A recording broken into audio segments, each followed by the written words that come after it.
We got Sarah and Terry so far.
You there, Burton?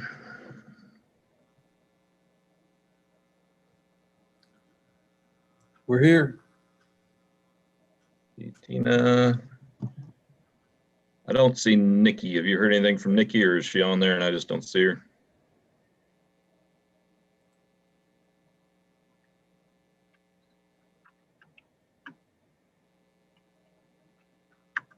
I haven't heard anything from her, and she's not here. Text her real quick, but I guess we can get going. We have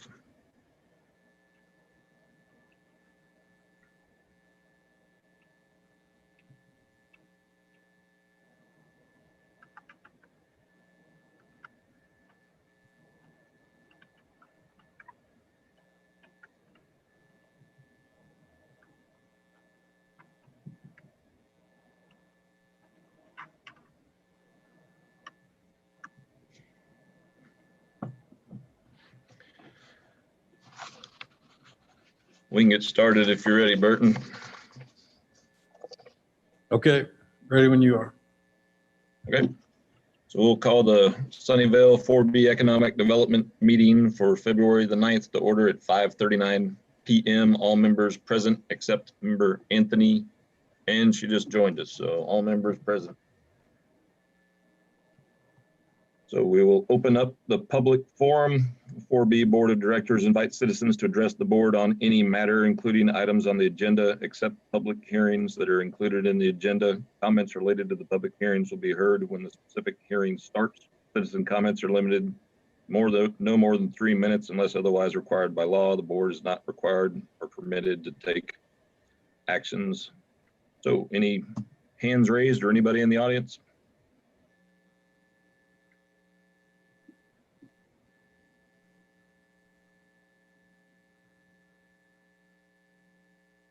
No hands raised.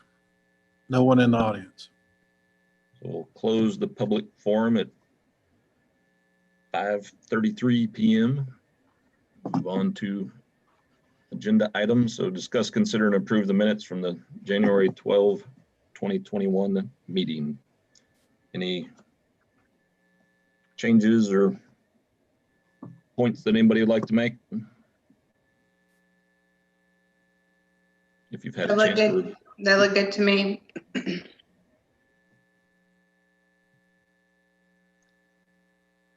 I get a motion to approve? No, I'll make a motion to approve the regular meeting minutes. Motion made by member Bradford, Seconded, Nair.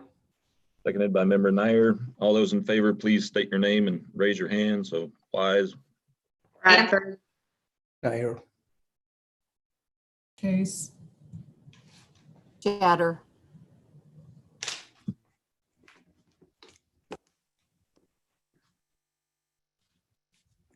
and here Nikki or K Paul. I see him on there. Yes. And can you hear us, K Paul?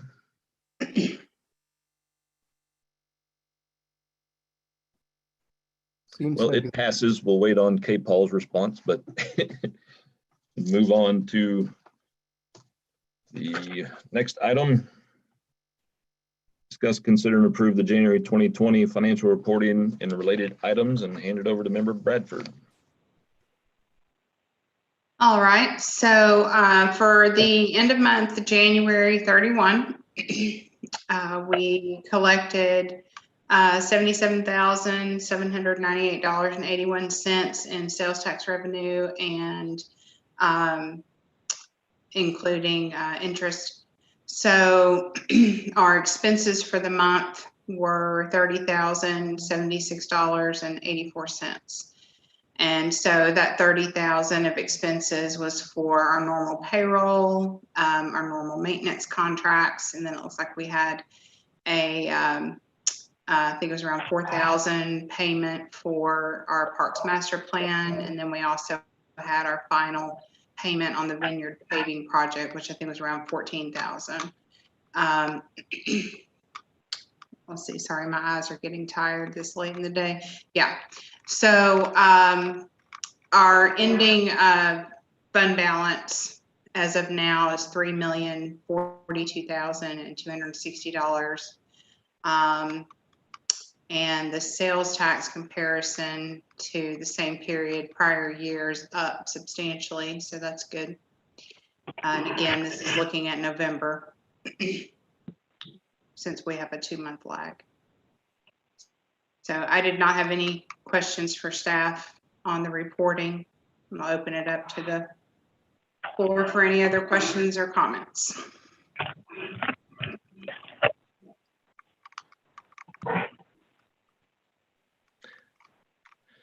Burton, did we get any more applications on the incentives that are listed in here?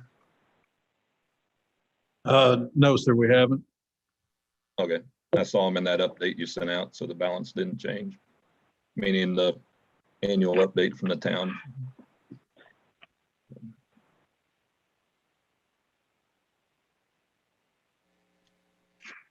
Nobody has any questions? Can I get a motion to approve the January 2021 finances?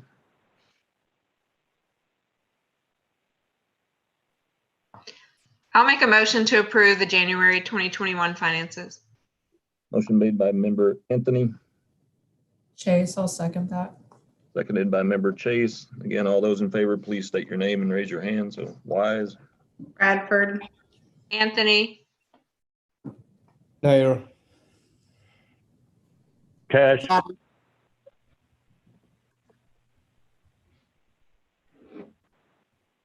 believe that was everybody. I didn't hear Shatter. Yes, I said at the same time K-Paul Okay. did. Thanks. So motion passes unanimously. And move on to item number 3, discuss, consider a presentation from MHS Planning and Design LLC related to the Parks Master Plan project. So hand it over to Burton and Hunter and team. Well, good evening, Burton. I don't know. Did you want to say a few things? I know we can share our screen if we're allowed access.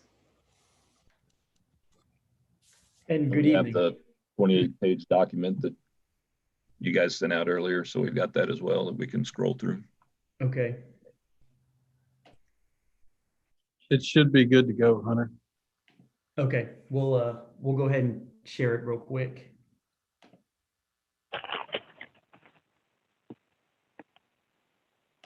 Excellent.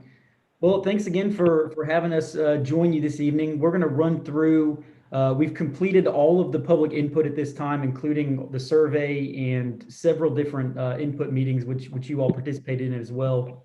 So we want to run through all of that info. And then also we've put together some of the goals and objectives for that we've developed based on all the input we've received.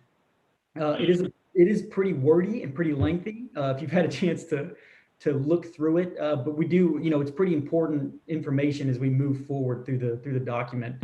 So we wanted to make sure we run it by you all, and at any point, if you have any questions, feel free to just raise your hand or just interrupt me and ask away. The intent is to get through this, and then I believe on the 22nd, the intent is to go to town council with either this same presentation or slightly modified, pending you all's input, and present it to them before we dive into the needs and recommendations of this plan. Are there any questions on that moving forward? All right, with that being said, we met with several different focus groups. As you can see, it was town council, yourselves, the Parks Department and different town staff, Sarissa, the Youth Sports Association, the Downtown Committee that's been created. We met with the ISD and also with the Homeowners Association, some of the leadership there. So we'll run through real briefly each kind of group, just a very brief summary of things that were discussed. And at town council, it was that it's a small town feel, family-like community. There's a great school system. It's a well-maintained park system. There's a desire for quality of life and need for trail activities. Connectivity. 4B, we met with you all, and it was, again, family-like community. We saw that. You're going to see that pop up a lot throughout this. That comes up a lot. And the small town rural feel, to acquire land throughout the planning period. It's close proximity to Dallas without being a big city. Again, there's more desire for trail connectivity and the need for sports fields, and to develop property along Lake Ray Hubbard. With Parks Board and town staff, again, it was a great park system, small town feel, a desire for trail connectivity, youth sports fields, and more along the lake property. The Downtown Committee, it was a great community with green spaces and wildlife. There's a consideration for acquiring land as future parks, again, well-maintained, need for trails, pavilions, and a swimming pool. We met with the sports groups, and it's small town, kind of the Friday Night Lights feel was discussed. Mostly utilizes the ISD fields, and they have a good working relationship at this time. There's a desire for the town to take over the organization, so it not be independent. There's also a desire for a large complex, not multiple sites across town, for additional game fields, for artificial turf, and for an indoor facility, multi-purpose facility. Meeting with the ISD, again, a great town to live in and a great school district. They have a great partnership with Sarissa, the youth sports organization, that there is a lack of public sports fields and courts because, due to the fact that most of the organizations use the ISD's fields. They have a desire for artificial turf fields as well, in fields, and that is mostly because of the demand from the public side, from the youth side. Again, they have the desire for the town to take over the control of the sports organizations, and I think some of that is just for more consistency. As boards change and presidents and things, just a little more consistency when the town would be involved, and the need for connectivity and acquisition of parkland. We met with HOAs, and it's important to note that we invited approximately 20 individuals. A handful showed up and was on the call.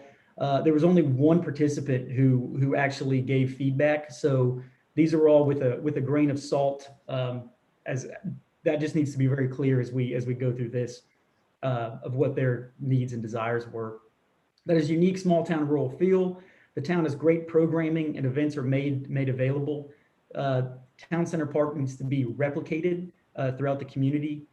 Need for trails connectivity, and need to develop areas that all age groups and abilities can utilize.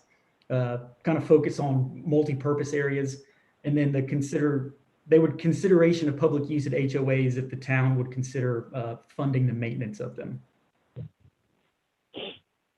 And then over the past several years, just in talking with staff, there's been, in past several weeks, just a few small items or miscellaneous items that people have requested, and that's for trails, youth athletic fields, disc golf course, cricket fields, and native plantings and gardens.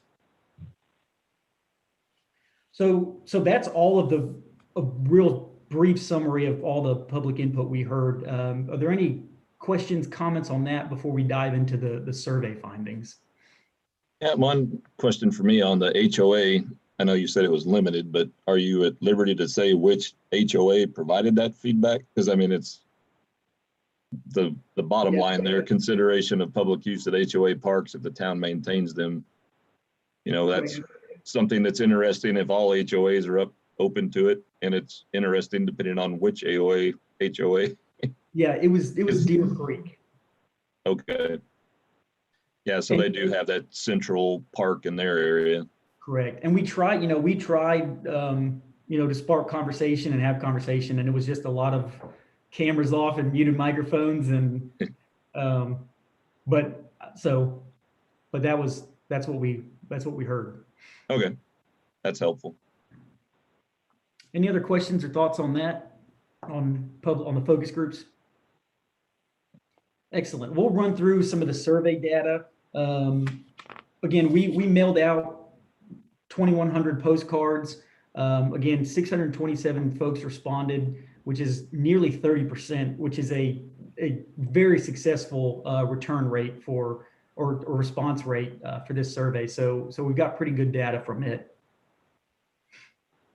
So one of the questions we asked is what the quantity of park and rec facilities are. As you can see, there's 67% say that there's satisfactory or excellent quantity. And down at the one that stands out is the 20% or the 27% of poor or somewhat unsatisfactory. But I don't think we had talked some internally with staff, and really having 67%, I would say a range anywhere between 65 and 85% is pretty standard for good, satisfactory to excellent. So you're not out of the range of that, but you're at the lower half in terms of quantity for that response. We also talk about what the role of Parks and Recreation is. Oh, sorry. And is it going? So we see that 70% of the respondents feel that Parks and Recreation and open space are more important than they were 10 years ago.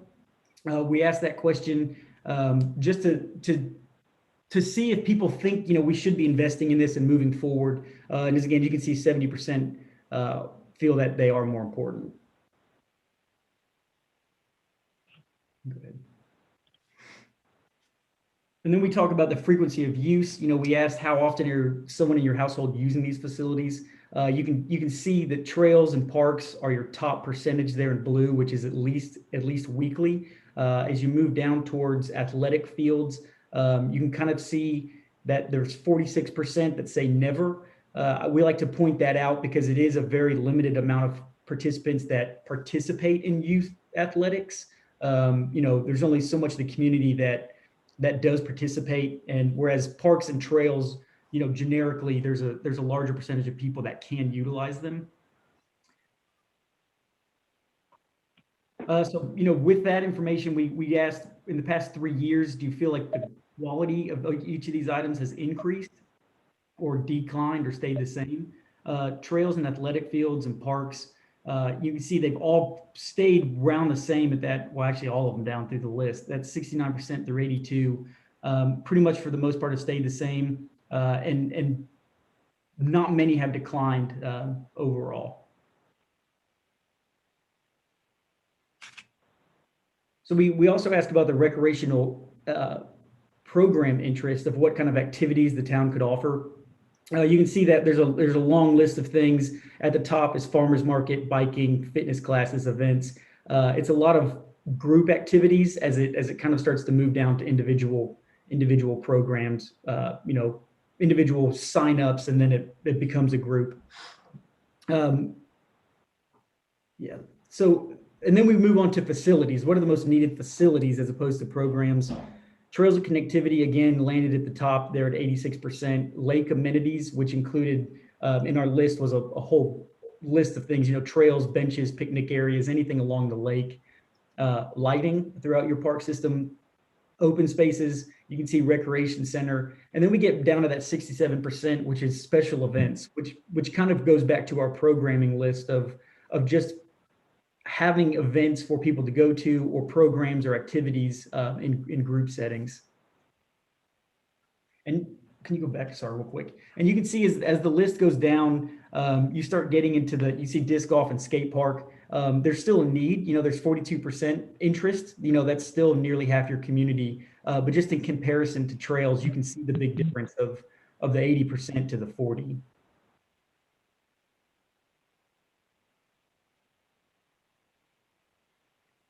So we always like to know if people are willing to fund these things. So we ask, in addition to state funding and things, how would you like to see these paid for?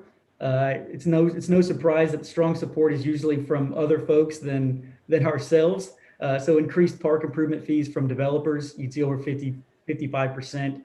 Park user fees at 36%. And then again, 32% mildly support that. And we did hear that in several of our conversations with people, the consideration for just kind of having users that use the parks pay for them, as opposed to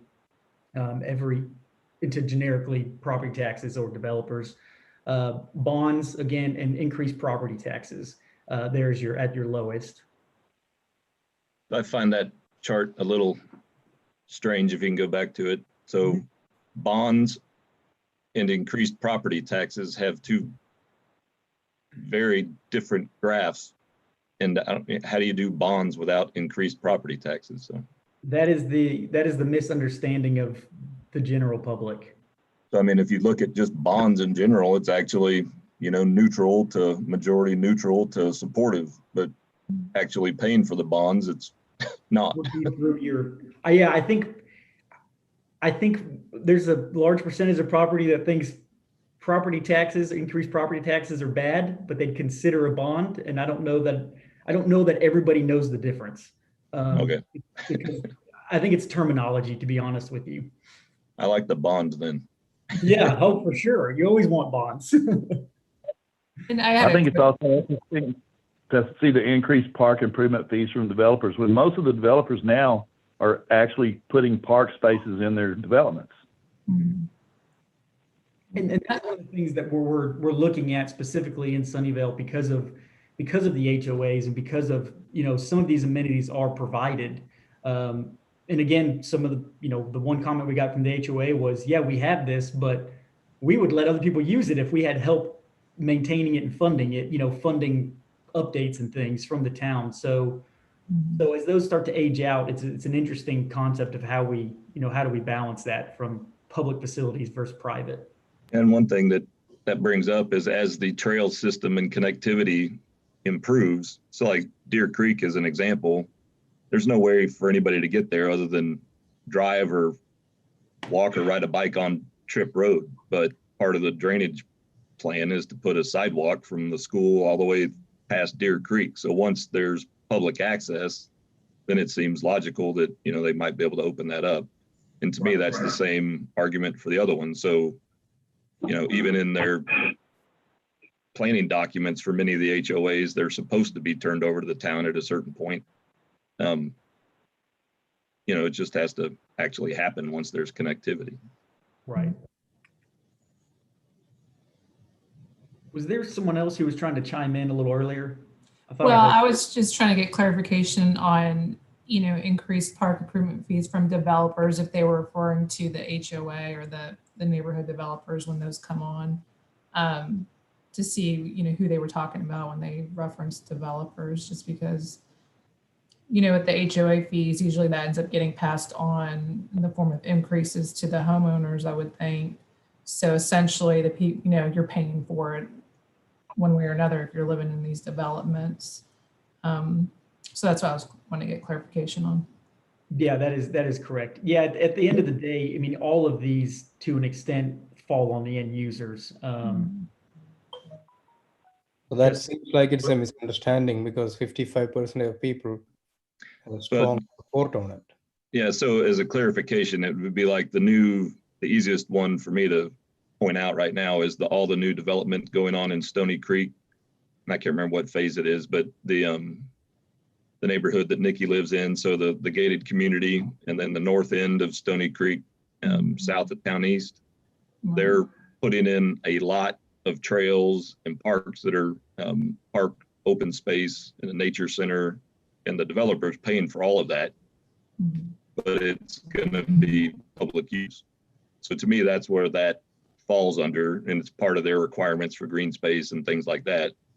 But it immediately is open to the public. It's not just internal to the HOA, except what's inside the gate, but they've got stuff that's outside the gate. But the developers probably priced that into the price of the homes and the land that people are buying. So kind of as Hunter was saying, people are going to pay for it one way or the other. It's just, how do you want to pay for it, you know? And so people probably saw this question, myself included, and probably said, well, sure, I'd rather have the developer pay for it. But the reality is, you know, people are ultimately going to have to pay for it themselves.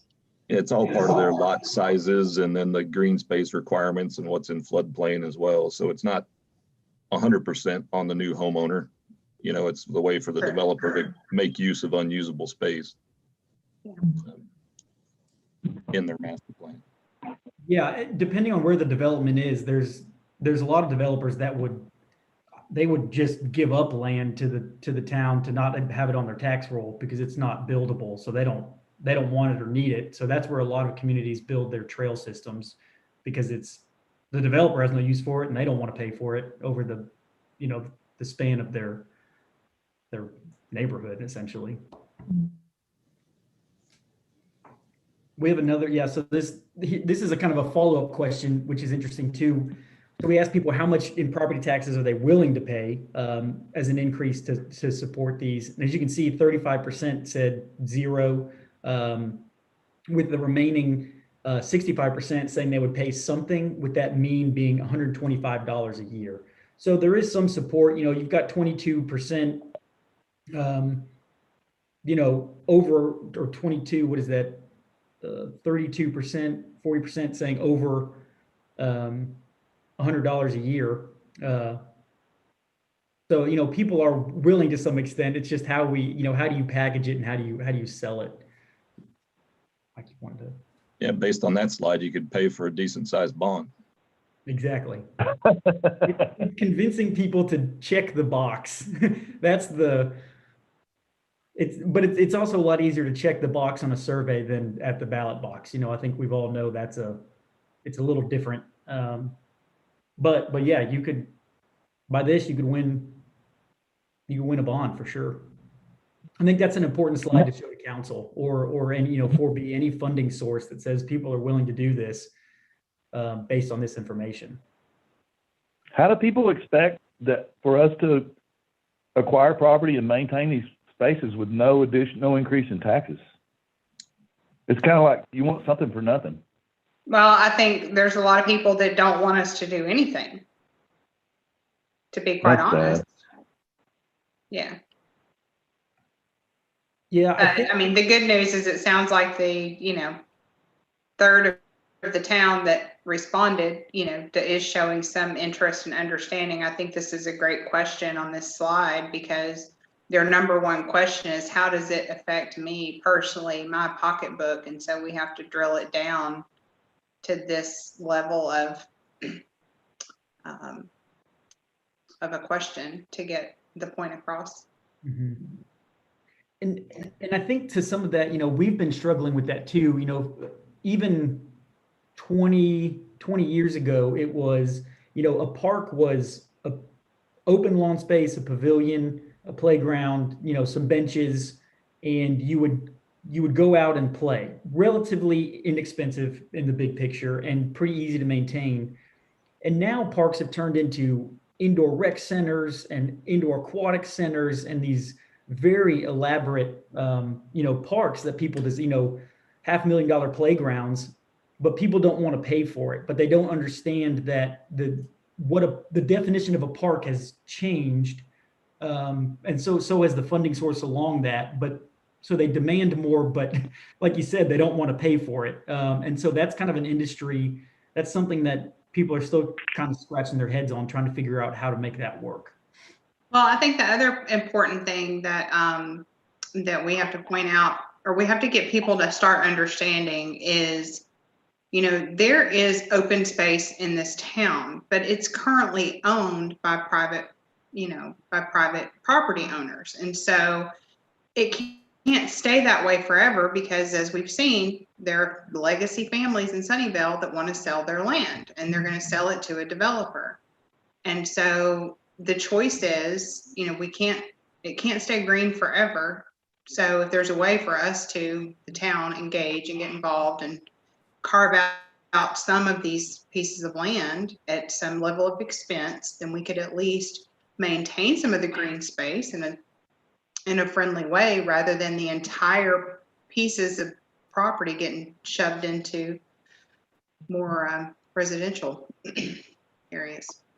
I don't know if that makes sense, but We've talked about that internally. That there are large swaths of land that are undeveloped, and that's what, in almost every meeting, that's what people said they loved about Sunnyvale was the land, and it's so open. And internally, we've had the conversations of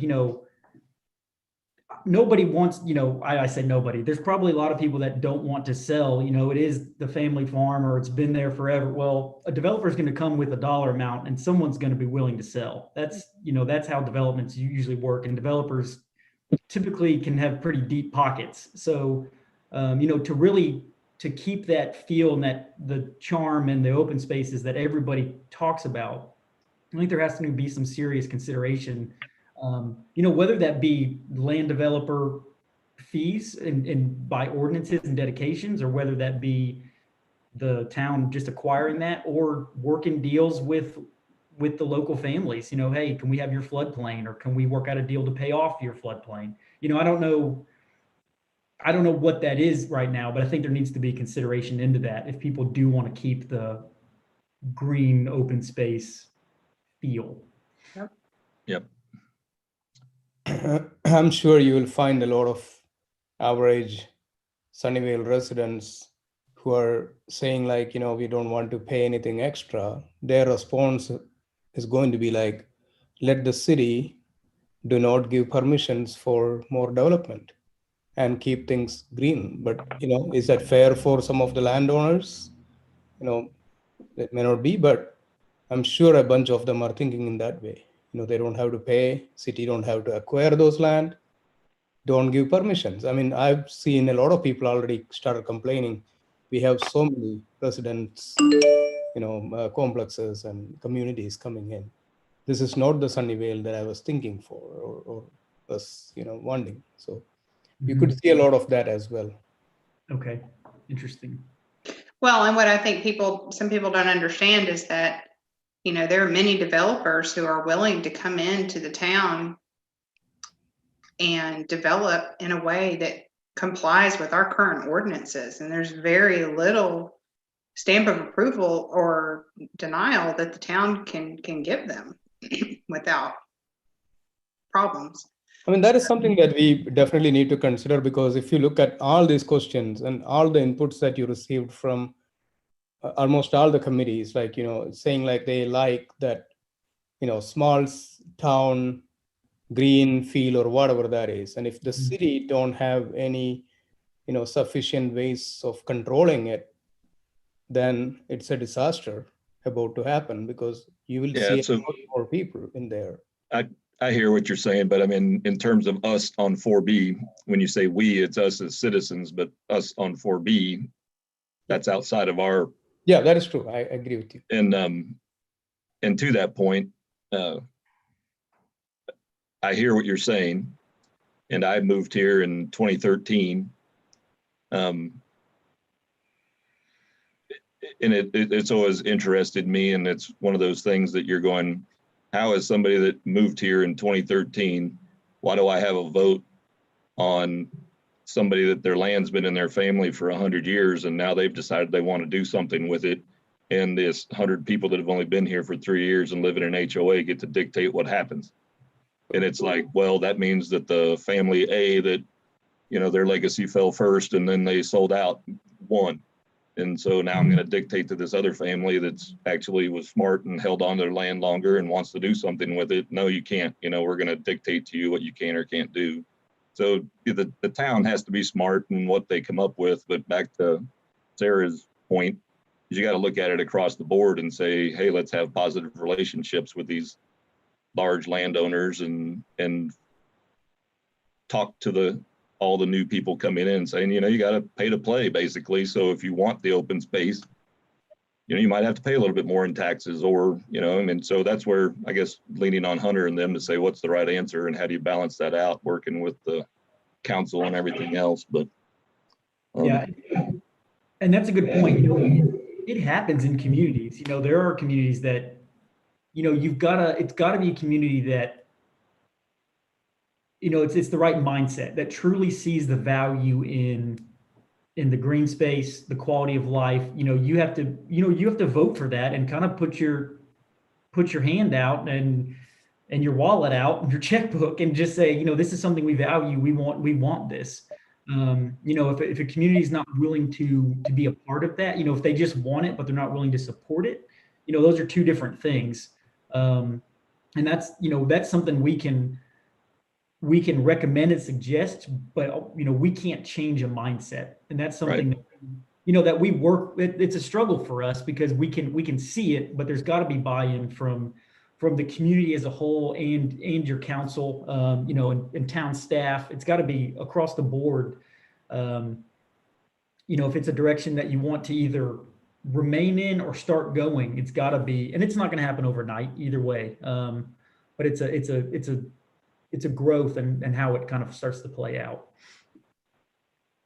Well, and just to clarify too, I wasn't suggesting that the town's ordinances are not stringent enough for these developers. I think there's actually been an increase in high quality developers out there who are targeting Sunnyvale because they're able to build a quality product, but they just still happen to, you know, meet our guidelines. There's that just seems to be the trend from what I've seen. But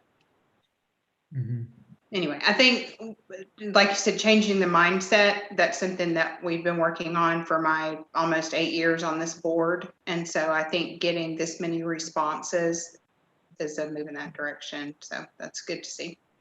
Yeah, definitely. This is not, I'm not just saying it. I think this is the largest response rate we've ever gotten. You know, nearly 30% is 3 times what you normally get. So it's pretty impressive. You know, But I think that speaks to how important the parks and the trails and things are important to the town. Because lots of times we don't get great response when we send out surveys or do focus groups where they're invited to town hall. So the fact that so many people took the time to answer is telling just in and of itself. Yeah, that's great. And most of our meetings were very engaging. You know, we had several meetings with folks and we got feedback. So,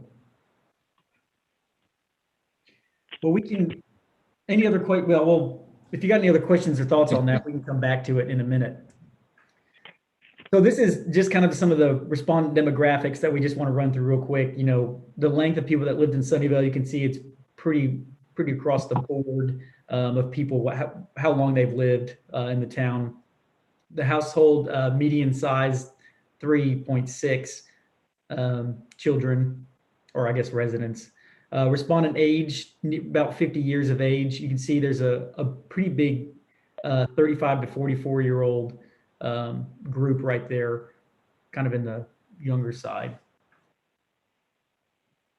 And then respondent demographics, again, age range of children. You can see the 6 to 10 and 11 to 13 kind of were one of the numbers that stood out to us because that's about 60% roughly.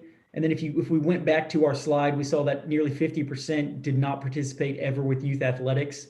And so those kind of 50% kind of correlate on age groups of participating in youth athletics. So that was all of the info we collected from the survey and all from the focus groups.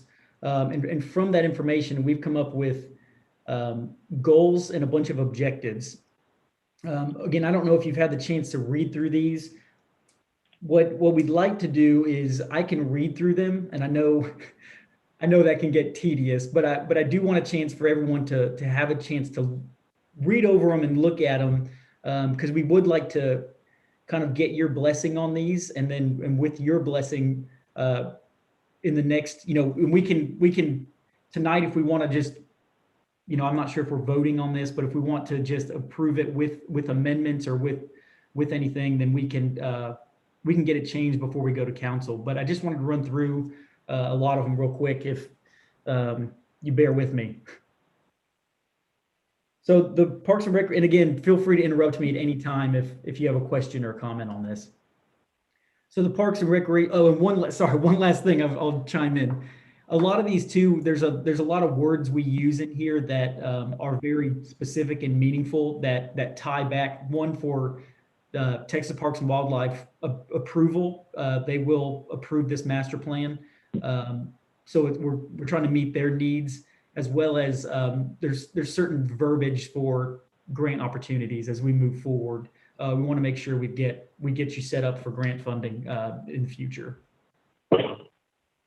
So the Parks and Recreation goal is to create a high quality parks and recreation system for the residents of Sunnyvale, promote a balanced and healthy lifestyle, and maintain the unique and small town feel of the community. And the objective is to ensure all parks and recreation opportunities are available to the residents of Sunnyvale, regardless of age, physical or mental ability, race, income, or religion. To develop and provide public parks throughout the town that are within a reasonable 10-minute walk to all residents in the community. To be proactive in developing existing and leased properties to include a variety of recreational features. To provide basic quality amenities, playgrounds, trails, pavilions throughout the town.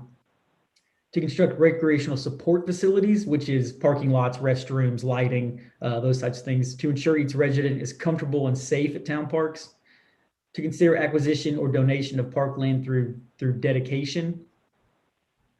To continue building partnerships with public and private organizations for the development and operation of recreational facilities and programs. To develop youth athletics through partnerships with Sunnyvale ISD, private organizations, and town-owned facilities. And to evaluate the town's ability to have a recreation division. So we have an open space goal, which is identify, protect, and conserve natural open spaces for the preservation of plant and animal habitats and sensitive ecosystems, the reduction of floodplain development, and the provision of unstructured recreational activities, to limit development in existing natural open spaces, to retain the rural and small town feel, to minimize development in sensitive plant and animal habitats, to minimize adverse effects on valuable ecosystems, to protect major tree lines and large trees while increasing Sunnyvale's native landscape features, provide residents with balanced recreational opportunities in both active and passive environments, and to be proactive in acquisition and protection of open spaces along the shoreline of Lake Ray Hubbard and corridors of the natural creeks. Trails and greenways, to focus on expanding the trails and sidewalk system through meaningful connections and nodes by providing safe access to key destinations such as schools, neighborhoods, parks, commercial areas, and sports fields. And those objectives are to continue constructing trail segments in the community to create an extensive, complete, and connected sidewalk and trail system, to identify and incorporate natural features, steep slopes, sensitive habitats, and floodplains into greenways, to research the feasibility of developing the trail system along creeks, utility easements, rights of ways, and railroads that can link recreational facilities, businesses, neighborhoods, schools, and neighboring communities, to improve trail wayfinding through signage, pavement markings, gateways, trailheads, and directional maps, to improve connectivity and enhance the user experience, to provide necessary amenities such as bike racks, benches, rest stations, water fountains, and shaded areas to encourage trail usage and enhance the user experience, to explore the opportunity to incorporate requirements relating to the dedication of trails for all residential and non-residential developments in the Parkland Dedication Ordinance, to continue developing the trail system to connect the neighboring communities, to encourage the use of trails and greenways as an alternative transportation option. We also have design development goal and objectives, which is to design high quality, first-class public spaces that align with the crime prevention through environmental design, which is called CEPTED, and are built with sustainable materials to last their expected lifetime use. So those objectives to establish town-approved park and signage design standards that reflect high-quality facilities, to ensure park improvements are completed with durable materials in a timely manner and lead to low maintenance requirements, to prioritize barrier-free designs to ensure all residents have access to facilities, train staff and SEPTED principles such as natural surveillance, natural access control, territorial reinforcement, and quality maintenance, and to design, build, and maintain parks with energy conservation components, sustainable building materials, and green infrastructure. And then our last but not least, we have maintenance goal, which is to provide high quality, technical, and consistent maintenance to ensure a safe and aesthetically pleasing park system through strategic and proactive planning.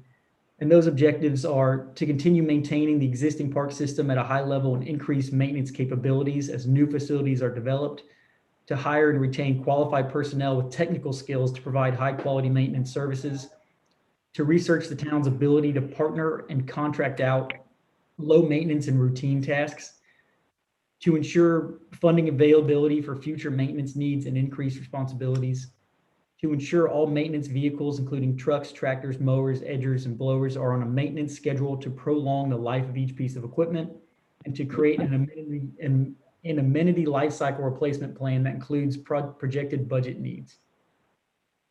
So that was a lot. So thanks for bearing with me through those. But we always want to make sure we run those by everyone, just so, again, it's very lengthy, but just so you have an idea of kind of some of the things we want to promote. There's a theme that you can kind of see going through those, which is kind of the green spaces, the most small community feel, the high quality design. We try to make sure all of those, big picture, those are probably the 4 or 5 words you can use that fill a lot of those goals and objectives from what we've heard and what we've moved forward. So after sitting through that for several minutes, are there any questions or comments on some of those goals or objectives? Anything that stood out or was lacking? I thought they were good. Had one on the design development goal where it says to train staff on the CPED, whatever the thing is, principles such as natural surveillance, natural access control, territorial reinforcement. What does that mean? I'll take that one. You want me to? There's actually supposed to be a comma after natural surveillance that may make it a little more, but there's essentially, so SEPTED it's all based on sight lines and on how you plant things, so you can make spaces safer by design. Natural surveillance meaning you can see through the trees as opposed to a wall of brush. Okay. There's a kind of the old concept was if you're going to have a restroom in a park, plant a whole lot of shrubs and bushes around it so you hide the ugly restroom. Right. But kind of well, instead of doing that, let's spend a little more, make the restroom nice and have it visible so that people can't hide in the bathroom and pop out. Right. Okay. So it's just it's a design standard that people are moving towards. And then what's territorial reinforcement? Just pointing out obvious boundaries or something? Correct. Okay. That's the only thing that stood out to me that I was like, what does that mean? Yeah. What does any of this mean? You kind of designate between a public and private space. That way people naturally kind of know where to go. That's a lot of stuff. I agree, but I didn't see anything that it was missing that I could think of off the top of my head. I like it. I feel like it encapsulates what we try to verbalize a lot and have difficulty doing, and I think it communicates it really well. Well, thank you. That's Emily's writing, so she'll take credit. I thought it was really comprehensive. It covers a lot of things that, like Nikki said, that we tried to say, and then things that I didn't even know we wanted to say. So I like that. The only suggestion I would have is to maybe have one more page that has all the goals sort of on a flow chart with each other, just the highlight of the goals. You mean the main title goals? Yeah, just the main, something more of a snapshot of the, what was it, 5? Okay. different Yeah. goals. That's a great idea. And it will, Do you ever get any pushback from, groups like ours or towns or what have you on any of these goals where they're like, oh no, we don't want to focus on that? not typically, we try to make sure each town really is individual, and we try to cater the verbiage and like I said, we kind of take the big picture of what we know the direction is, and then we fit them into each goal. But goals and objectives, we don't usually get a lot of kickback on. It's when we start working through the recommendations, and then that's when people start really having their, well, I voted for sports fields versus I voted for, a pool. That's when the debates usually, or conversations rather, really start, what truly is the priority. We all know we're going in this direction, but what truly is the priority based on that direction? Hunter, that is where my question, this is a lot of good information, but I was wondering the scope of this, engagement, right? Now, is it setting some of these guidelines or goals, or are you planning to come up with some specific action item based on this and put it out there as well? Correct. We will come up with specific action items based on this information. Okay. This is one of our check-ins to say, here's what we've heard. Here's kind of the big picture goals that we want to achieve throughout the rest of the plan. And the rest of the plan we'll develop a list of needs, recommendations, and then we'll actually come up with an implementation schedule, which is projects, years, funding sources, dollar amounts, that we think is a pretty good schedule to follow, based on what we found throughout all of this. Yeah, some of these sound like pretty generic, so I just wanted to make sure that what exactly we are going to get out of this, right? Yeah. The goals will be, and objectives are big picture. We want to make sure we're going the right direction, and then we'll have much more specific. By the end of this process, you'll have a list that'll say, in 2022, this is the project you should do. This is where it should go. This is how much it costs. Here's where you can find some funding for it. And we'll do that for the next 10 years. We'll plan it out pretty specifically. Okay. The reason why I asked that question is, if you just pick on that specific line item that we spend some time to train staff on, principles such as natural surveillance, which seems like a very standard practice that probably any consulting company suggests to any city, right? So I was just wondering, so we unfortunately we didn't know, but we're supposed to know all these things, or so I was expecting, what else? Like, how could we do something beyond these generic suggestions? That is something that I'm personally interested to see that. Okay, yeah, and we will get there, and I will tell you that not all of these are generic. We don't recommend SEPTED to every community. There are some of these we don't recommend. Certain, we don't even put in design development goals in some communities. It's just not a goal for them. It's their goal is just, hey, let's just maintain what we have and we're happy. But we heard so much about quality and the importance of having nice things and longevity that we thought this was an important goal for the community. Okay. That makes sense. Yeah, these are generic, but they are catered to Sunnyvale. Okay. We'll narrow down that scope as we move through the process, definitely. Wonderful. So next steps, you're going to present to council. Like you said, there's a few places it looks like there's some commas and stuff like that, but I mean, barring any major changes, it looks like this would be good to go to council, and after that, then what's the next 3 months look like? We'll start to actually develop the plan. We've already got a lot of the plan, put together in terms of setup, and we'll start filling in the gaps based on we've already got these kind of set in the plan, and then we'll develop the needs and recommendations and then priorities, and then we'll come back. We'll probably present those to you and make sure that what we think the needs are in the community are what you all think, and then our recommendations are for moving forward. And those will be the more specific items. And then again, your top priorities that we need to focus on over the next 10 years. And one thing that stood out to me is a little bit of a surprise, I guess, is as much as we hear from individuals, and I guess it just depends on who's, talking to us, but the practice fields, has always been such a large thing that people talk about, but then I've got a rec- comment on that, Eric. well, I was going to So- say the rec center popped way up in the list, and we haven't ever had anybody show up at a single one of our meetings asking for a rec center, but it is something you hear people visiting about. So I was just interested to see how that all came out. Sorry about that. And what, Sarah?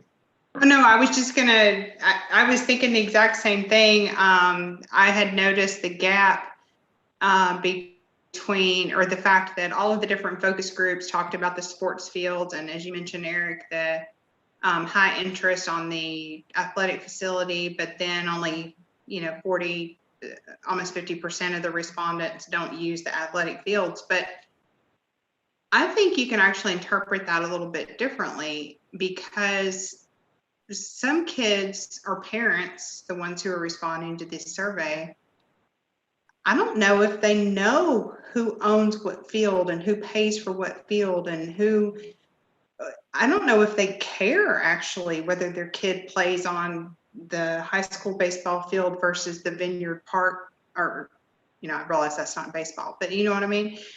So the fact that a family is not going and using a field on their own on a Saturday, to me, doesn't necessarily speak to the fact that we don't necessarily need a field. We do, because it's just something that's being utilized by the school district and the sports league, and the parent just doesn't realize that their kids using school facilities maybe when they could possibly use a facility owned by the town. Does that make sense?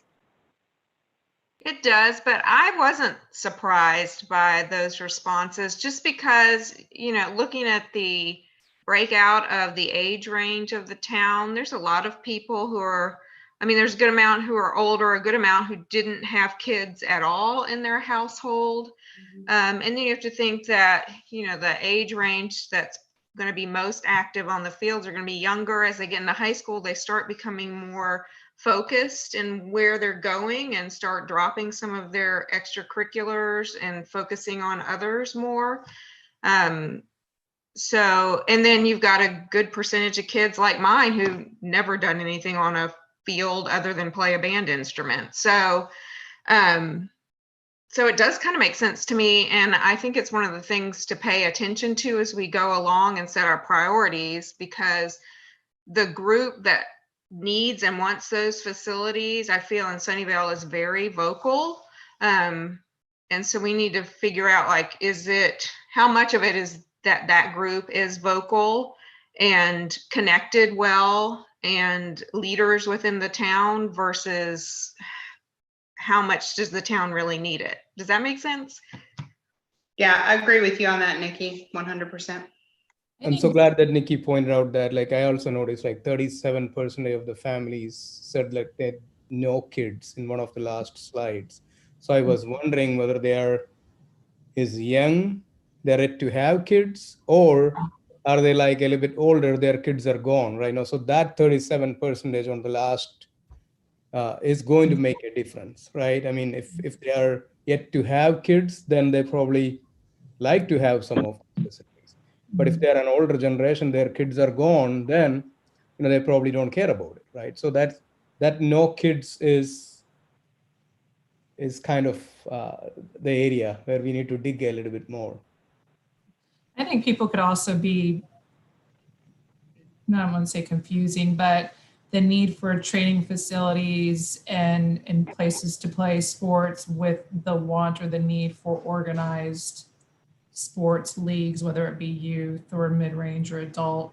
And they're two totally different things. We can have fields for people to go play on, but there's nothing organized for them to put maybe younger children in or things like that. That's my thought on it. And I'm glad you brought that up. So is there any feedback at all? I mean, you mentioned that Sarissa wants to sign over ownership to the town. But in larger communities that, have the staffing and everything, you have your adult softball leagues and stuff like that, that play on was there anything about that type of use? Another thing that surprised me a little bit was specifically bringing up artificial turf, because I don't recall ever going to a community-owned facility with artificial turf, and I'm sure they're out there. I don't know of them. I don't recall anything, and Burton sat in a lot of the meetings, but I don't recall anything specifically about adult sports being discussed. Do you remember? I don't recall that coming up. Okay.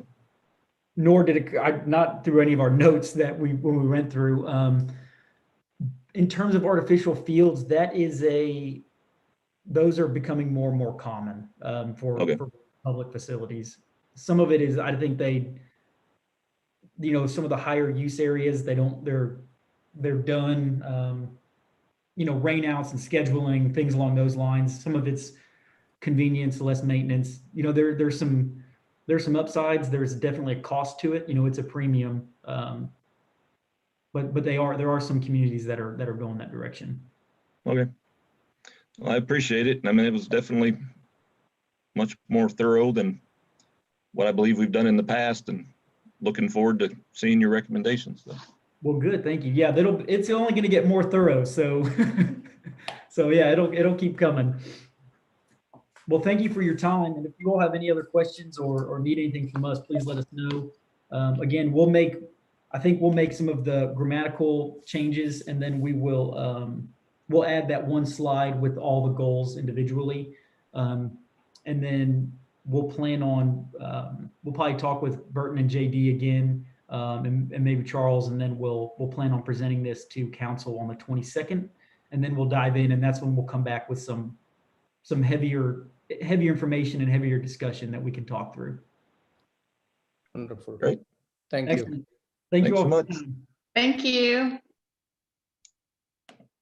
Well, we will move on to the next agenda item, which is number 4, discuss and consider the selection process for retail market research and economic development website hosting, design, and maintenance services. So Burton and I have spent a little bit of time talking about this, and he's got a lot of data to share. So hand it over to Burton. Yeah, so I guess the first and foremost, talking about this, getting an opinion from our attorney. These are considered, all of these would be considered professional services. So the RFP process is not necessarily required. Obviously, we've reviewed several proposals for various services, but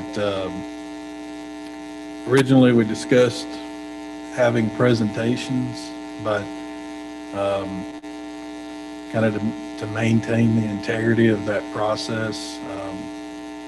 If someone was to have a presentation tonight and someone else was watching it, it wouldn't be fair, I guess, to tailor a presentation at a later date. So I guess the question for the board is, how would you all like to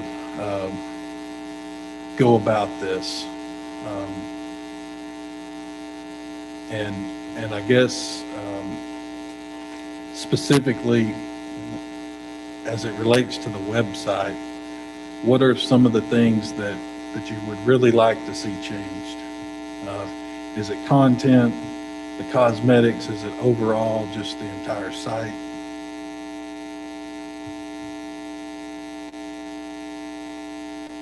And somebody, I don't know if it's you, Burton, but there's a loud buzz with one of the microphones. Yeah, I'm getting a buzzing in the background too.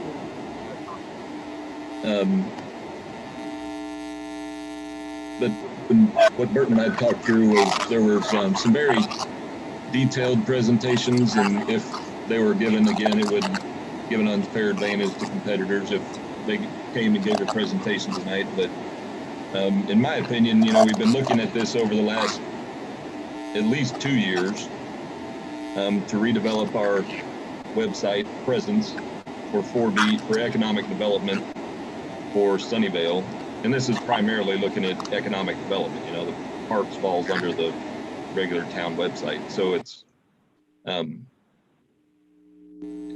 just what we have now is very user unfriendly. It takes a lot of work on the staff's part to maintain it, and it's not easily updatable. So I believe the whole thing needs to be revamped in such a way that either our staff can maintain it properly and update it on a regular basis with the support of whoever the server company is that's maintaining it, the service company, or we hire a company that our staff interacts with to keep it running on a regular basis.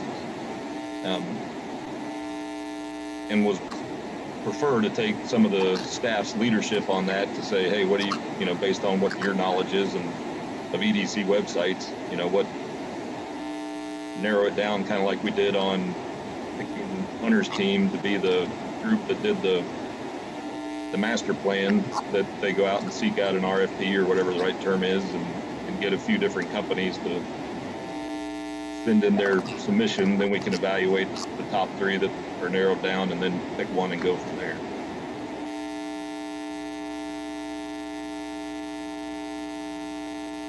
Sorry, but I'm getting a lot of feedback. We ask everyone to mute their mics, and then we can try to figure out where this feedback is coming from. Burton, why don't you try and mute yours for a second too, so we can see it. Hey, Paul, can you mute yours? Not sure how to do that.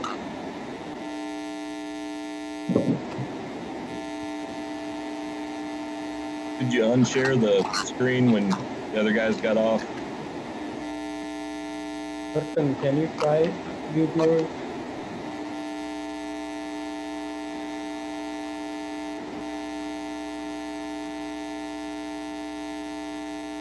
My mic is muted.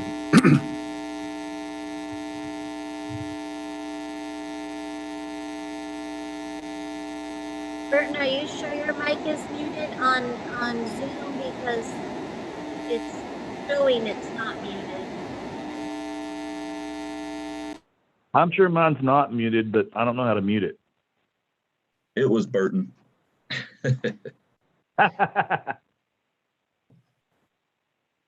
So were y'all able to hear what I said?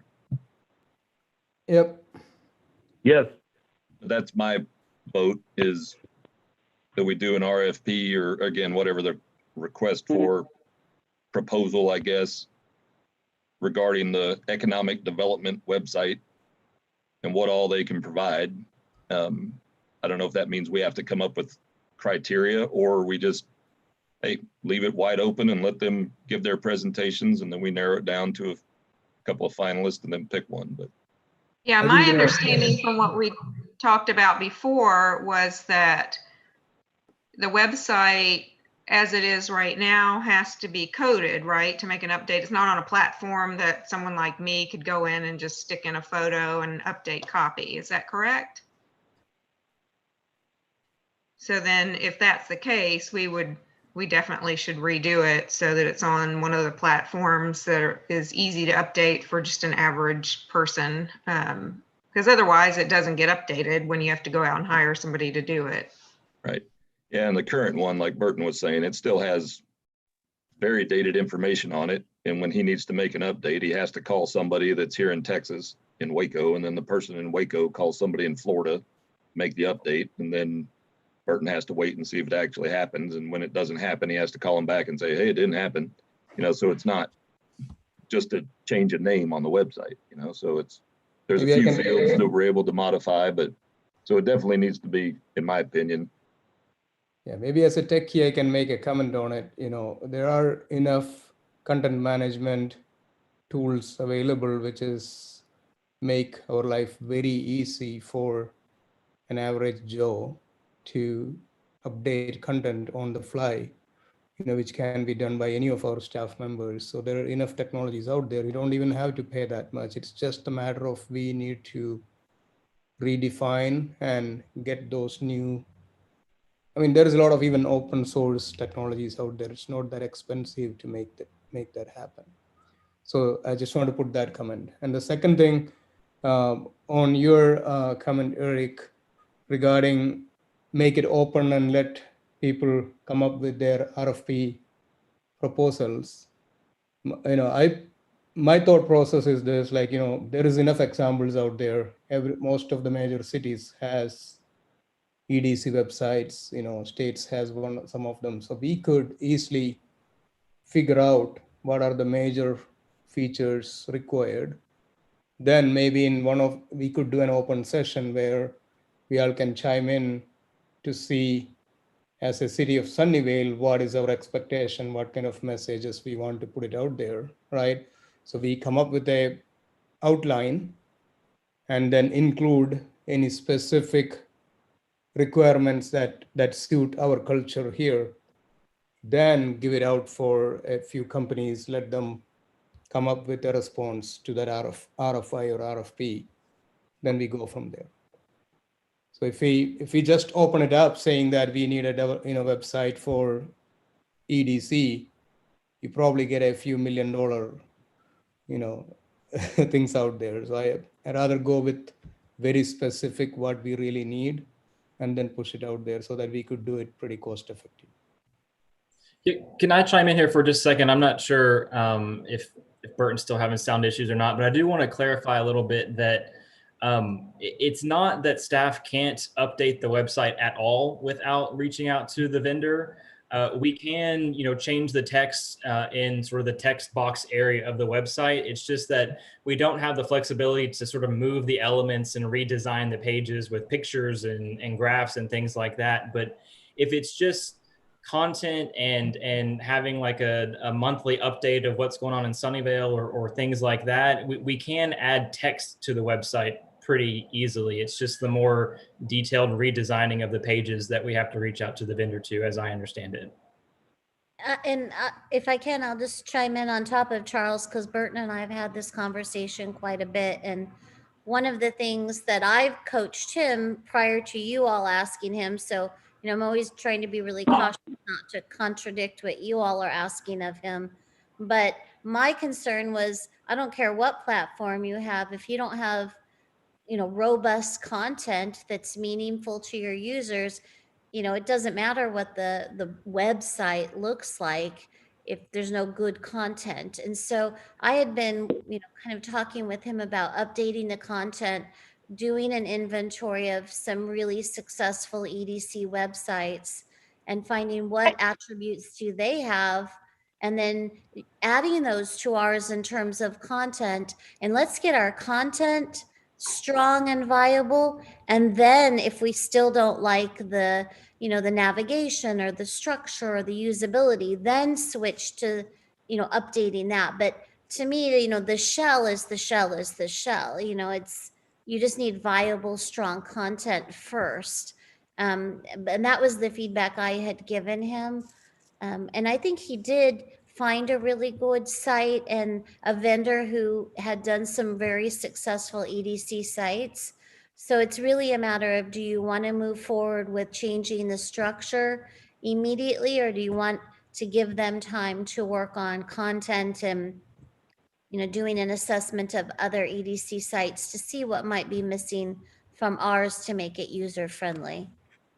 And to chime in with that, Susan, what Burton and I visited about last week was, some of these services that will do the websites are also a marketing team and support team that help you continue to keep the content viable and up to date and meeting the needs of the community and all that kind of stuff. And so for me, that's where I'm not necessarily a subject matter expert on it. I know we vote on the things and we know what we want to try to help improve the community, but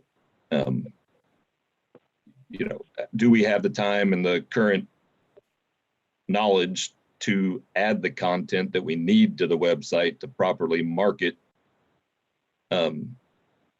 Sunnyvale to the wider community, the wider country as a whole, to try to recruit the people that and businesses that we want to come here.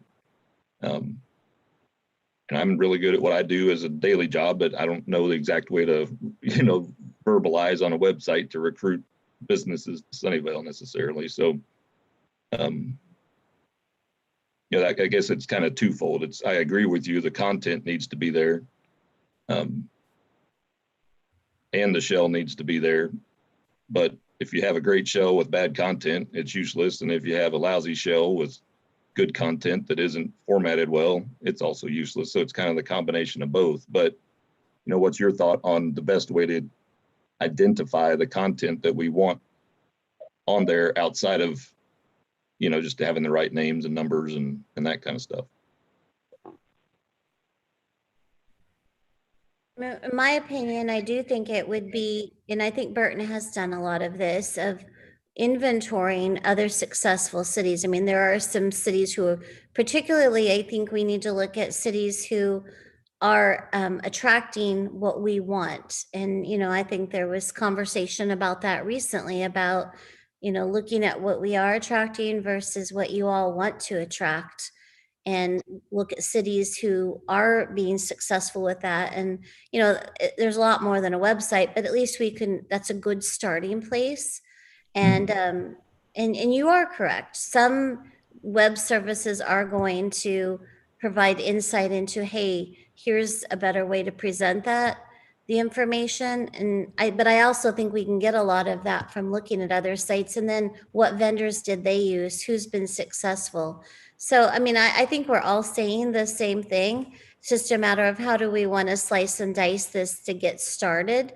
And I didn't know if, as a whole, the board had already kind of looked at other sites and said, hey, here's what we like, or if they're, you guys typically don't jump on board to form subcommittees to look at things more closely. So it could be that maybe Burton sends you a list of what he deems as successful sites, and here's the attributes, kind of gets you going to be able to look at this and analyze it.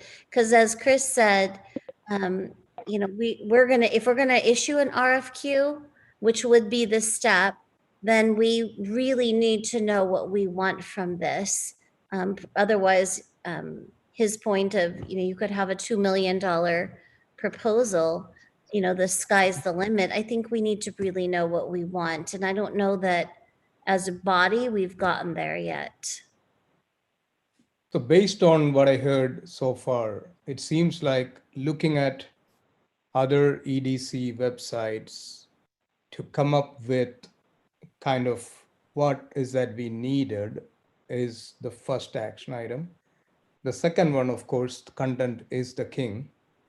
So probably we either do a subcommittee to come up with, or in help with staff, somehow to create the foundation of that.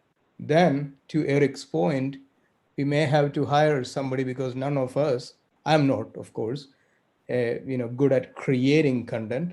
So we may have to give to someone and say, like, these are the guidelines that we think our website content should look like. So we need someone to create that. Then we may be able to just put that content into the existing shell, right, with the use of our existing vendor or our staff. So let us not go into the RFP mode yet. Let us, 2 action items need to be completed. One, looking at all the other, best guideline, come up with some CDC websites where we could look at, and then create the content guidelines, what we really need. That's my 2 cents on it.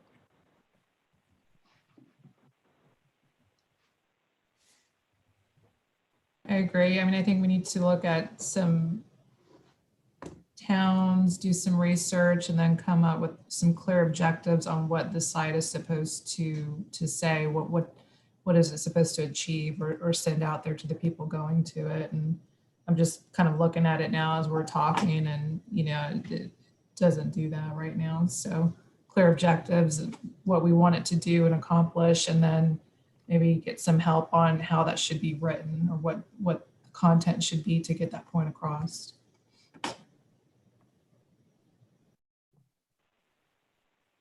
Can you all hear me without the feedback? Slightly. What was that? Yeah, you've still got some feedback, but it's not as bad.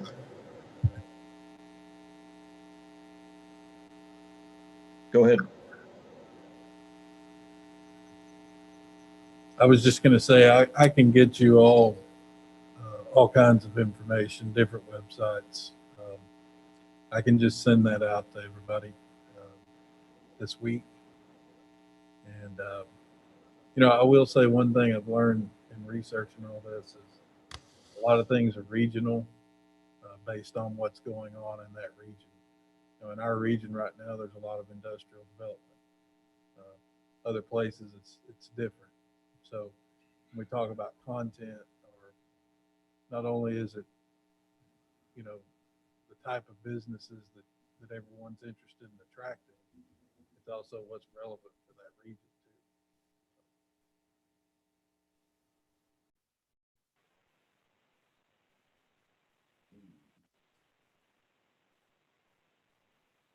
So like right now, I've got the Sunnyvale website up right next to the Wiley website. And if you click on the Wiley website, it moves really fast. It's formatted well. It has interesting information and lively pictures. And you click on the Sunnyvale EDC website and it's clunky and slow, and the font is small and not easy to read on got a 20-inch screen, and it looks small, and it doesn't even have industrial on it, and we have an industrial park. So you click on, it's got residential, education, healthcare, retail, government, but doesn't have anything on there under who we are for industrial. So that's the type of stuff that I agree, we need to update the content, but also the way the website works, so it's not clunky and dated. But look forward to seeing the recommendations or the other websites, I guess, that you forward us. And I agree with, what Chris was saying, and Susan, I guess, come up with what we think is the right content. But also, again, I'm open to taking advice from professionals and don't mind, if we need to hire somebody to say, hey, for a town your size, this is really what you should be doing. And Susan and Burton can tell us we don't need that. We've got the expertise and can show us, and then go from there. So. Well, I think we definitely need to invest in something that's going to help us display more real-time data, because displaying data that's 5 years old, and it seems like we have this conversation quite often about the website. I think we just need to find a solution that we can have some trust in, rather than RFPing this thing every couple of years and continuing to be unsatisfied with it. So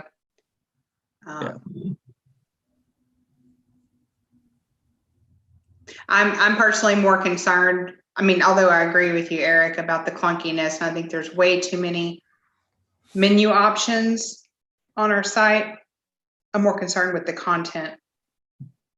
Because the look and feel is not awful. It's just the navigation and the user experience is not desirable. But I know the content is old just because I've been on the board long enough to know the content is old. If you really get into the, the technology side of it, you could literally go to some places like a Theme Forest, and for $50, you could get the best look and feel template, which you could put in all this content, right? So that, of course, that that visual experience is very, very important, but that can be achieved pretty fast, But again, as I think, reiterate this, what content we are going to put there, is the old content is still good? If not, what kind of messaging we need, is very, very important. Then we could see what kind of a user experience we need to provide. Is it going to be a few videos, or is it going to be just a typical website with a lot of content in there? So we should take that decision after that. So again, every time we get into this tech side, we come up with something, then still we probably get one version of content, then after 6 months, then we will again go back to the same route, like, now who is going to update it, what kind of content comes in there. So we should have a plan for that as well.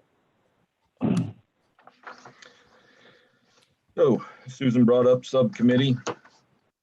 Chris, you brought up subcommittee, so I guess that means you get to chair the subcommittee.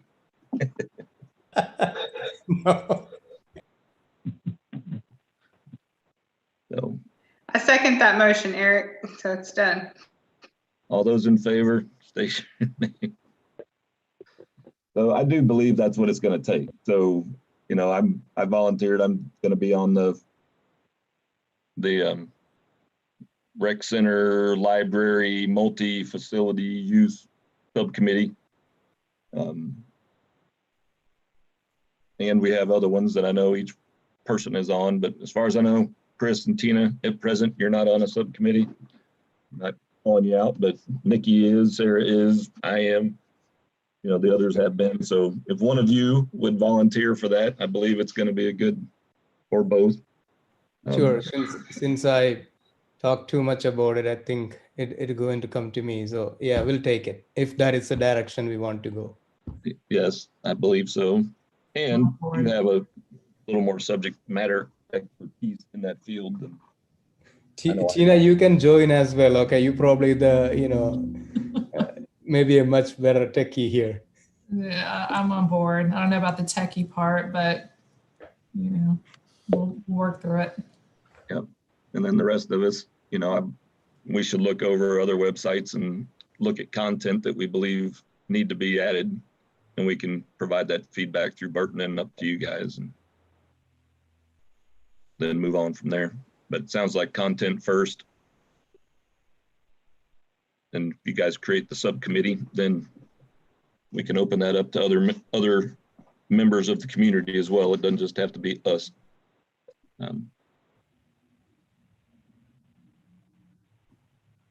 So do we need to take an action on that, Burton, in order to create the subcommittee, or wait until next month and identify more members, or what? I mean, to me, it makes sense to go ahead and create it. And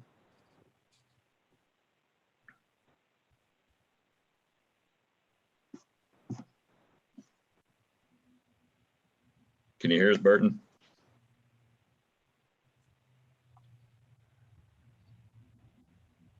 I'm not sure if he's having trouble, but I would suggest going ahead and voting to appoint Chris and Tina, and that's the action you're going to take. It was an action item, wasn't it, on the Correct. agenda?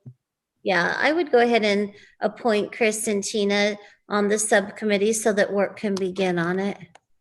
Okay. My suggestion. I will make a motion to create a subcommittee for the Sunnyvale Economic Development Corporation website, with members Chris Nair and Tina Chase, other members yet to be appointed. Can I get a second? Second. Okay, Paul. Seconded by member Cash. All those in favor, please state your name and raise your hand. So Wise. Bradford. Anthony. Better. Cash. Do we need to say yes? And then do we vote too? Yep. You have to vote for yourself. You get to vote. Nair. The motion passes. Sorry, I didn't mean to do a pressure sale there. Motion passes unanimously. And then you guys will follow up with Burton, or Chris, you will, and then identify next steps for that subcommittee. Sure. So then we'll move on to the next agenda item, number 5, discuss updates on the following projects. So Burton, are you able to?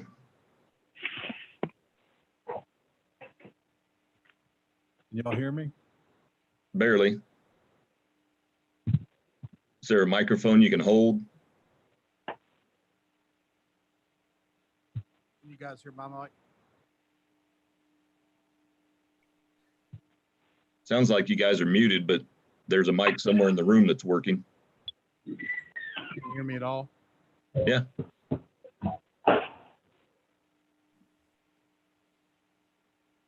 We can hear you. It's just quiet.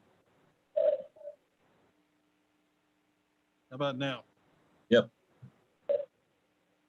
Just speak loud.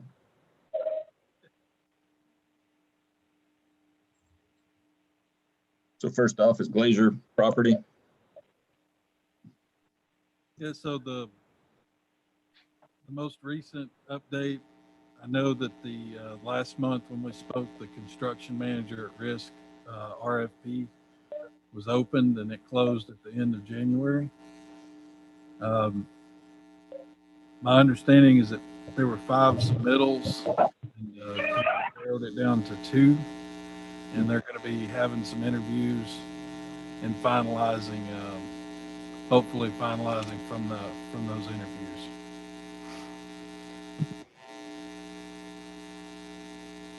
Are there any other questions on that one?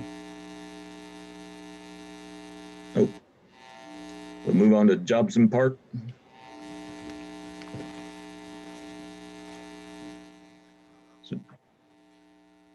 Hi, everyone. Jobson Park, we are ready to move forward. Shade structure dugout covers with the installation of the indoor-outdoor turf for the pad at the batting cage, and as well as installing the support poles and the nets. We're going to hold off until the weather clears. All of those could be damaged extremely easy by bad weather, ice, and snow. So we're going to wait until we get a good forecast to put those up, but we are ready to move forward. Vineyard Park, I've been working with our IT director on the cameras. We're trying to get the maximum amount of coverage with the least amount of cameras actually in the facility. The company that he works with has sent us over a map of coverage. We really weren't pleased with it, so he returned it. So I'm waiting on that map for him to tweak it and get it back to us. These cameras obviously will work through our Wi-Fi and integrate with our systems that he's already installed. And the usage of the sports facilities, the athletic playing surfaces in general, I reached out to the Texas Amateur Athletic Federation's member cities that I've worked with in the past, and they're beginning to send me rules that they have used and they are using at their facilities. I'm going to compile those and create one rule sheet for our facility and then present that to Burton for approval. We talked about ordinances, but ordinances are something that have to be created and changed by city council.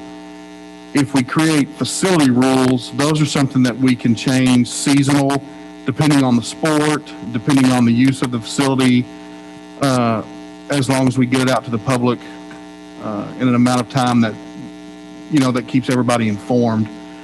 And it allows the parks director to shape those rules as he needs, or depending on, we might have to use an outfield for a soccer practice, depending on how many soccer teams are actually utilizing the facility.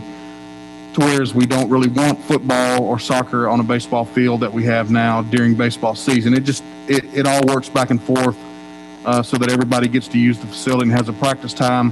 What we're going to try to avoid on the athletic facilities are things like we discussed, the bounce houses, driving stakes into the ground, people having picnics, walking their dogs on the playing surfaces, that kind of thing. And then also work within some of the rules that they've sent me. We're a little special here in Sunnyvale that we allow other towns to come and use our facility, but our sports organizations and our citizens are going to take priority. So we're working on a way to negotiate that, I guess, at the facility when people just show up without having a conflict and not having to call out staff to go out there. We've had that a couple of times, and we've been able to solve that problem just over the telephone. But I think if we have rules posted, it would help those kind of situations tremendously. Any questions? I think Burton ran back to his office real quick. Okay. And then Samuel Farms, we're waiting for Burton to answer that one, unless you know an update on Samuel Farms. Well, I'm gonna let Burton talk to you about that one. Okay. Burton's going I to think his Charles and I can his do front end. Samuel Farms. Charles, you Okay. want to? Well, so I was just going to say that Burton is going to go log into the meeting from his office computer just to try and get a cleaner connection, so that we all can understand him a little better. I think for whatever reason, the issue is in the microphones and chambers for some reason. Okay. And on Rails to Trails, it's kind of still status quo. We're waiting on a few. Yeah. On Rails to Trails, the big thing that we're working on is what was the, they need to mute the mic in the chamber. The Rails to Trails issue was that we're in the very final stages, but what we thought we would be able to negotiate in the sales agreement with Luminant, we're not. So we're getting a letter of intent with Encore to take care of those easements that we need so that we can make sure we have a corridor to develop. So we're really close on that. And I know it seems like it's taken forever. And Kyle, who's the Luminant representative, we both laughed together and said this has been the most complicated transaction ever, but it has been steadily moving forward. There's just been a lot of issues, but we're almost there. Great. Then town beautification. I don't believe there's any updates for that, really. It looks like Burton's back on. There he is. Hey, Burton. Sorry about that, Joe. You sound much better. I'm sorry. Where are we at? Town beautification, and then we'll go back to Samuel Farms. Okay. So town beautification, last time around, we were talking about, entry signs, monument signs. If the 4B was going to participate in anything up and down Collins or the traffic circle. So I don't know if anything's changed since last month. I did talk to Lyle, and he said that at this point, let me find my notes. I'm sorry. He said essentially right now that they're waiting on some technical specs for the pedestals on the light poles. And again, the light poles are scheduled to have the electricity and the mast for the banners. So once they get those specs, they can keep working on that. Okay. I didn't have any other updates on that though. Then back to Samuel Farms properties. There was a lot of updates last month. So any change since then? We did recently receive a proposal for cricket field,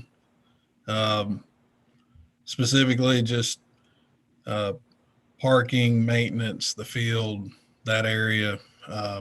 And I know that we've reached out to them requesting some additional information, trying to get some questions answered.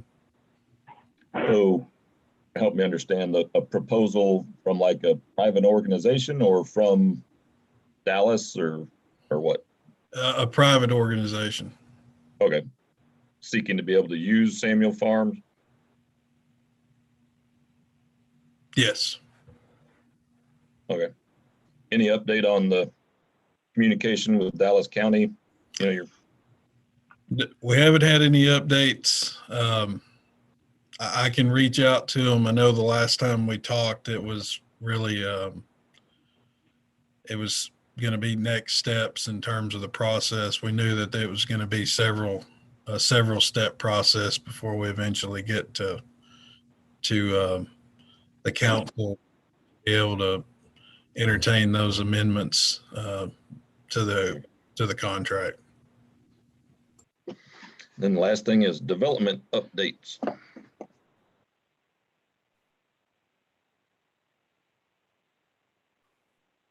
I know we had the groundbreaking for Waterburger.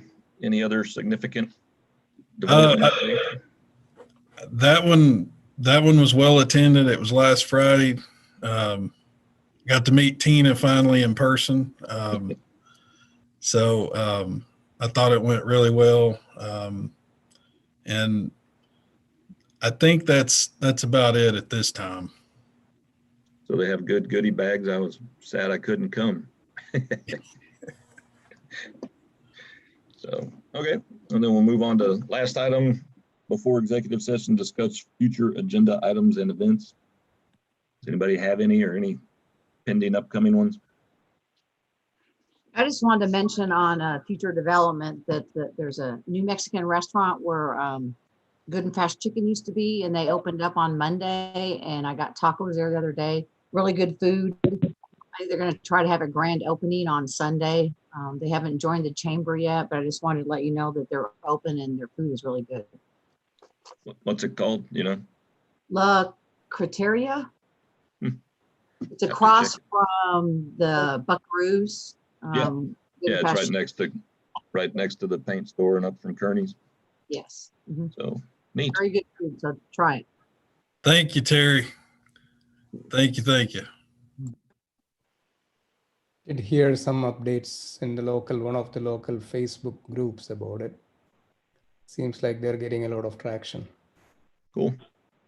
I'll throw one more thing out for the group. The council just approved or the first reading of a special use designation to allow a new company called Big State Meat Company to build a new warehouse and distribution facility, as well as headquarters for their business at the corner of Clay and Long Creek. So assuming that gets approved at second reading at the next council meeting, I know they're ready to get going on construction as soon as possible there too. So that's another new business coming to town.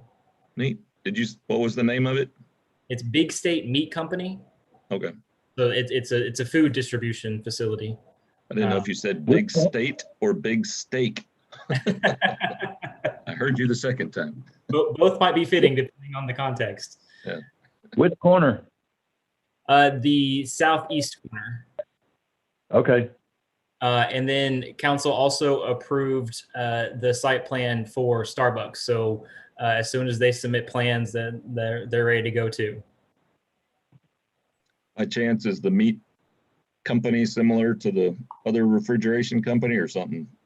A normal looking distribution center? So it'll look a lot nicer. There's some masonry on this building. It's a much smaller facility, and there'll be a lot of landscaping around just because this one will be new. It complies with the Unified Development Ordinance. I was meaning the tall, high-tech refrigeration. This one won't be near as tall. I forget what the exact height is, but I mean, Okay. we're talking 20, 30 feet, not Right. the height. Is there Neat. an update on Settlers Table? I noticed their signs up. And Derek's. If they're not open already, then I don't know where they're at in the opening process. I know they have all the approvals they need from us to be open. So it would Yeah, my understanding, and Burton can update, was they were waiting until they had their liquor license open and ready before. They didn't want to open without it. And so it was in the final stages. So Good. All the more reason to have those connective trails, boys and girls. Yep. Well, good. I believe that's it. Now we will move in. We need to adjourn into executive session. Did each of y'all get the email with the instructions and to dial in? So make sure you mute, and I guess they'll mute the Zoom, but don't log out of Zoom, and dial in on your phone per the executive session. So we will adjourn into executive session at 7:13 p.m.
You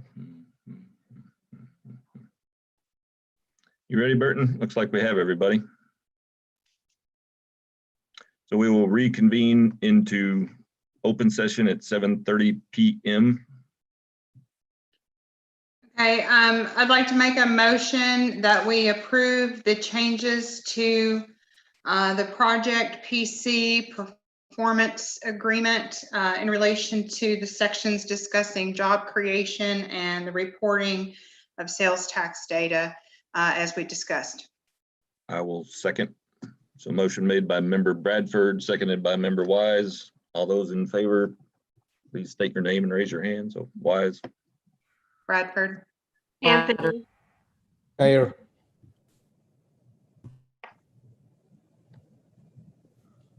believe I heard everybody. So motion passes unanimously, and barring no other items, we will adjourn at, or can I get a motion to adjourn at 7:31 p.m.? Motion. Motion made by member Bradford, seconded by member Anthony. All those in favor? Bradford. Mayor. Wise. Anthony. Adjourn at 7:31 p.m. Thank you, all. All right, bye. Bye.